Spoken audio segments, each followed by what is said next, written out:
Hi అండి, welcome back to our channel. ఇది ఏ ఊరు, ఏ ప్లేస్, దీని టెంపరేచర్ ఎంత ఉంది అని మీకు చెప్తానన్నాను కదా లాస్ట్ వీడియోలో. ఇప్పుడు చెప్తానండి. ఇది చిక్మంగళూరు ఫారెస్ట్ ఏరియా, చిన్న రిసార్ట్, చాలా పీస్ఫుల్గా ఉంటుందండి.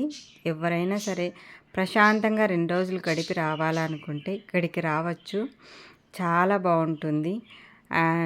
ఇంకో విషయం చెప్పనా అండి, ఈ ప్లేస్లో మాత్రమే ఈ ఫాగ్, ఇవి కొంచెం వర్షం అలా వచ్చి కొద్దిసేపు వెళ్ళిపోవడము అలా ఉంటుంది. ఒక 5 కిలోమీటర్స్ దాటామంటే ఈ క్లైమేట్ అయితే ఉండదు. అంత బాగుంటుంది. కూర్చొని వేడివేడిగా కాఫీ తాగుతా, స్నాక్స్ తింటా ఉంటే దూరం నుంచి పీకాక్స్ అరుస్తా, చిన్న చిన్న బర్డ్స్ అరుస్తా, నేచర్ అయితే సూపర్ ఉన్నింది. సబ్స్క్రైబ్ చేసుకోండి, చాలా వీడియోస్ ఉన్నాయి, షేర్ చేస్తాను.